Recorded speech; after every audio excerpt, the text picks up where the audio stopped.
got behind and we had to win the last 3 games, it was incredible. But I would like to tell you that without those 3,000 Canadian fans that were there, we wouldn't have won. They went crazy. They sang the national, our national anthem, and I had goosebumps on my hand.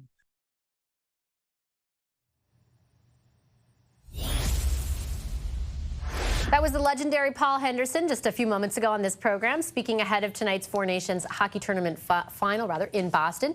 U.S. President Donald Trump is using the game to once again invoke the idea of Canada becoming a U.S. state, posting in part to social media, "I'll be calling our great American hockey team this morning to spur them on towards victory tonight against Canada, which with far lower taxes and much stronger security will someday, maybe soon, become our cherished and very important 51st state." He goes on to say, "I'll be speaking before the governors tonight in D.C. and will sadly therefore be unable to attend, but we will all be watching. And if Governor Trudeau would like to join us, he would be most welcome."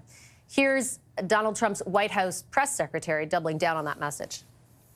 I think he's watching for the United States to win tonight. I know he talked to the USA hockey team this morning. He talked to the players after their morning practice. He looks forward to watching the game tonight, and we look forward to the United States beating our soon-to-be 51st state, Canada. That 51st state rhetoric ramped up once again, now calling Canada a, quote, soon-to-be state. Here on how seriously or how exactly Canada should respond is a special front bench of former premiers. Former P.E.I. Premier Robert Ghiz is here in studio. He's now the president and CEO of the Canadian Telecommunications Association. Former Manitoba Premier and former Canadian ambassador to the U.S., Gary Doer, is with us. He's now a senior business advisor at Dentons. And former Manitoba Premier Heather Stefanson is here. She now sits on the WestJet Group Board of Directors. Hi, everybody. Very nice to see you all. I appreciate making the time. Okay, I got to start, Rob, with you.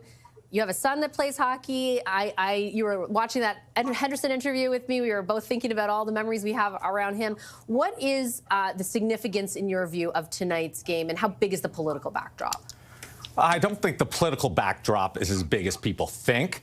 You know, you take Donald Trump's rhetoric out of the equation. Right. I could imagine him tomorrow morning when he wakes up or tweets late at night. He's probably going to call it a rigged game or a fake game after Canada destroys the United States. So you know where I stand on that. But I think it's great for nation building. It's great for Canadians. It's great for kids to have the opportunity to watch this. It's wonderful to see the excitement.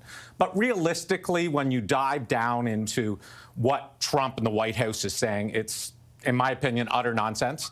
Let's face it. If we were to join the United States, okay, it's never going to happen, but let's just pretend we would get approximately 55 electoral votes, which would most likely go Democrat, 2 senators, most likely go Democrat, and 52 approximately Congress people to go into their House. So, you know, they really haven't thought that out if you're a mega person. And quite frankly, I think it's a lot of rhetoric, and our government needs to take a strong position on it. All political parties are taking a strong position on it. So, all I'll say is go Canada, go this evening. Gary, I know that you're very plugged in, and I remember months ago you talking about the tariffs and saying how they were much more of a threat than we had anticipated back then. What is your view on the seriousness with which this particular threat around annexation, which is now being repeated so frequently, often in this trolling fashion, like how serious is that in your view? Well, it's really united Canadians, because you could talk about trade, you could talk about inflation, you could talk about taxes, you could talk about your friendships, but when you talk about undermining our sovereignty, our strong belief in our own values, our own country, our own borders, it's really the emotional part of the reaction here in Canada in a very positive way. And yes, it's carrying over in everything. I think, you know, when a person makes a strong stand on behalf of a strong Canada, I think it's very, very consistent with what Canadians feel right now. I had the pleasure of being in Montreal at the game on last Wednesday, and I couldn't believe. I mean, it's a great hockey audience in Montreal to begin with, almost as good as the Jets, but not quite. And it was just electric throughout that whole building, just electric. And for those of us who recall, we remember Paul Henderson playing hockey in Winnipeg in the Summit Series, and we all remember where we were, and he scored that goal. It was a tie game in Winnipeg against the Red Army, and then eventually it meant that the last game in Moscow really did make the difference, and Henderson's goal really made the difference. Back to the hockey game, though, one must remember 2.5 weeks ago, the President of the United States, one Donald Trump, predicted at the Super Bowl that the Kansas City Chiefs would win the game. I don't think he should have taken that position, given the swing state of Pennsylvania. Of course, the Eagles not only won the game, they trounced the Kansas City Chiefs, notwithstanding Taylor Swift. So just President Trump, you were wrong then, and you'll be wrong tomorrow morning.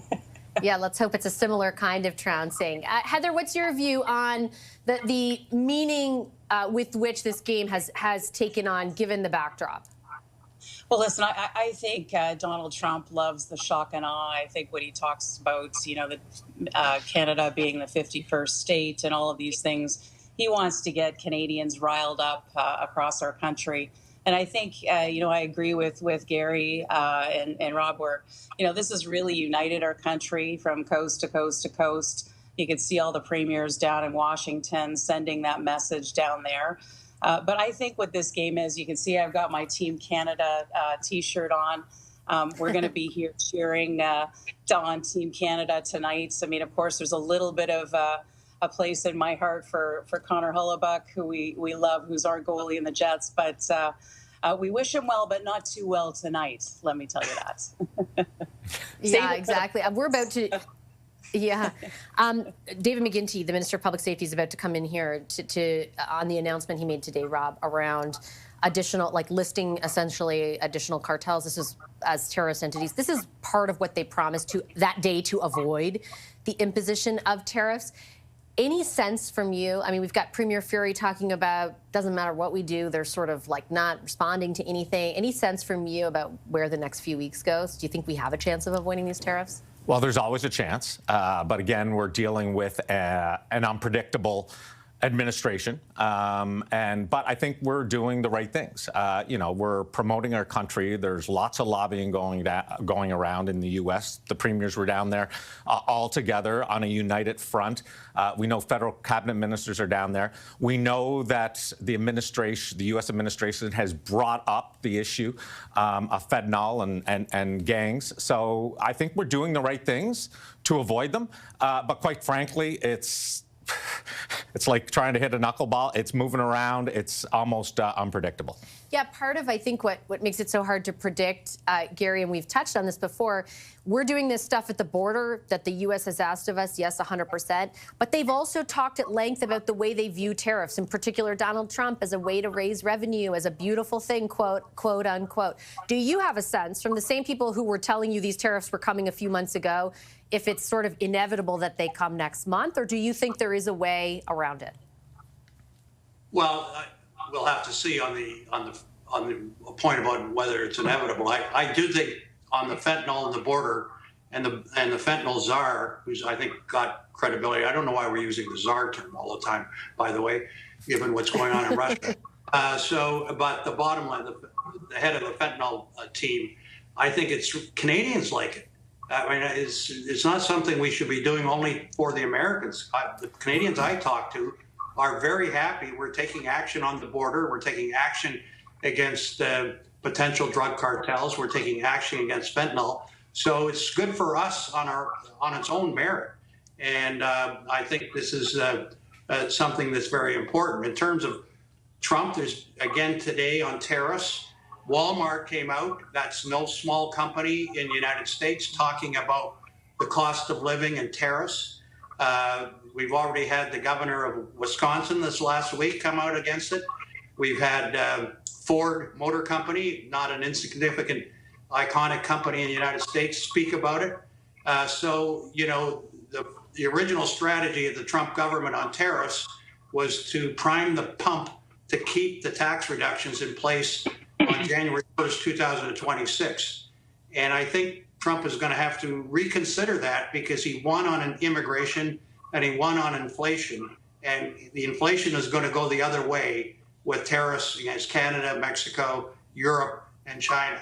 and people will start realizing that. And it looks like they're now talking about these cuts in the employees being part of the way they can fund the tax cuts. They've actually used that term today for the first time, that all these reductions in employees in Washington and around the United States could potentially pay for the tax reductions that came in 17 that Trump wants to keep on January 1st, 2026.